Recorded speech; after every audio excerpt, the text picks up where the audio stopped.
안녕하세요. 반갑습니다. 충신포럼 유튜브 TV 단소리 쓴소리 윤주남 인사 올리겠습니다. 장맛비로 눅눅하고 습기가 많은 요즘 건강관리 어떻게 하고 계실까요? 오늘은 100세 건강을 누리실 수 있는 실천사항에 대하여 알아보는 시간을 갖도록 하겠습니다. 김정묵 내과 원장님의 행복한 노년 준비 대사증후군에 대하여 알아보도록 하겠습니다. 우리가 음식을 먹고 소화를 시켜 인체에 필요한 영양소를 흡수하여 인체를 유지하고 남은 찌꺼기는 배출하는 순환 과정을 이해하면 노년의 건강 유지에 큰 도움이 되리라고 생각합니다. 무엇보다도 노년에는 혈관의 건강이 매우 중요하다고 생각합니다. 고혈압, 당뇨, 고지혈증, 뇌졸중 등 노년의 가장 흔한 질병들을 예방하려면 인체의 대사 활동 과정을 잘 이해하여 나쁜 습관은 버리고 육신을 건강하게 유지하도록 노력을 해야 하겠습니다. 그 전 과정을 요약해 보면 다음과 같습니다. 김정묵 원장님께서 35가지로 요약을 해주셨는데요. 1번부터 한번 살펴보도록 하겠습니다. 1번, 우리가 먹는 음식물은 위, 소장, 대장, 항문으로 이어지는 9m 길이의 관을 통과한 후 대변으로 나오게 됩니다. 2.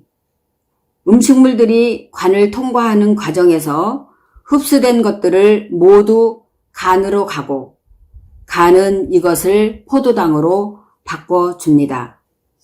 3. 포도당은 피를 타고 돌다가 근육세포로 들어가게 됩니다.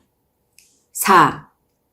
포도당 혼자로는 세포로 못 들어가고 문을 열어야 들어가는데 이 문을 여는 게 인슐린입니다.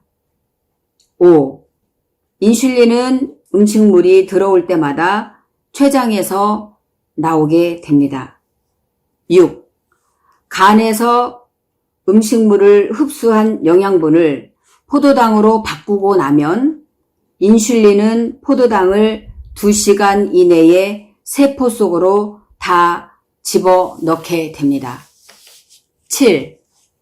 그런데 음식물이 자주 많이 들어오면 인슐린이 지쳐 일을 제대로 못하게 됩니다. 8.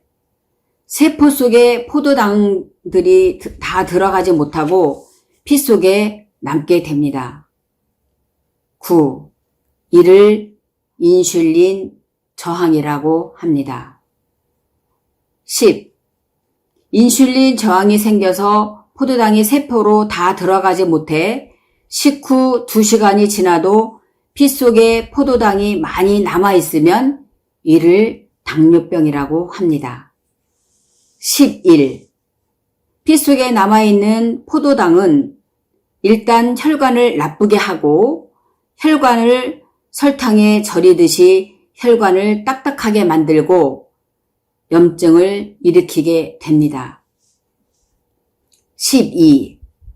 몸이 이 염증을 치료하는 과정에서 피떡이 생기게 됩니다. 13. 간은 세포로 다 들어가지 못하고 피 속에 남아있는 포도당을 지방으로 바꿔서 저장을 하게 됩니다. 14. 이것을 지방간이라고 합니다. 15. 지방간을 간 주위에 지방이 달라붙어 있는 걸로 보통 상상을 하는데요. 정확히는 간 세포의 저장 공간을 지방이 채우는 것입니다. 16. 간이 일을 해야 하는데 일하는 공간을 지방이 채우고 있으면 일을 제대로 못하고 간이 악화하기 시작을 합니다. 17. 100명 중 1명 정도는 지방간이 간암으로 됩니다. 18. 워낙 피 속에 포도당이 많아 간의 지방을 채우고도 포도당이 남을 수 있습니다. 19. 남은 포도당은 오줌으로 나오게 됩니다. 20. 포도당이 오줌으로 나오는 단계가 되면 소변 검사에서 당뇨입니다 라는 통보를 듣게 됩니다. 21. 인슐린은 필요한 만큼 췌장에서 만들어지는데 당뇨병에 걸리면 인슐린 저항이 생겨 세포에 제대로 포도당을 넣지 못하게 됩니다. 22. 인슐린 저항으로 포도당을 20% 효율로 밖에 세포에 넣을 수 없다면 5배의 인슐린을 투입해서 100%까지 만드는 게 인슐린 주사입니다. 23. 피 속에 포도당이 많아지면 혈관이 망가지기 시작하며 피가 걸쭉해집니다. 24. 피가 걸쭉하게 되면 심장은 걸쭉한 피를 돌리기 위해 더 강하게 펌프질을 해야 합니다. 25. 그래서 고혈압이 된다는 것입니다. 그리고 당뇨와 고혈압이 함께 오고 피 속에 지방이 많은 고지혈증도 세트로 오는 이유가 됩니다. 27. 당뇨, 고혈압, 고지혈증이 세트로 잘 오니까 따로 이름을 불리는 것입니다. 그래서 그 이름을 대사증후군이라고 합니다. 29. 대사증후군의 치료약은 없습니다.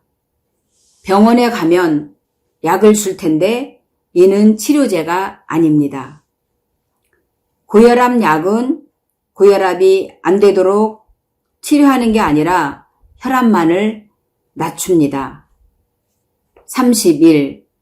당뇨병 약도 치료제가 아니라 인슐린을 공급하는 것이고 고지혈증도 치료를 하는 게 아니라 콜레스테롤 수치만을 낮추는 것입니다. 32. 치료제가 아니라 증상 완화제 공급이라는 말입니다. 33. 현재까지 대사증후군은 적당한 운동과 공복의 소식이 치료법입니다. 34. 사람은 공복, 즉 배고플 때 먹어야 합니다.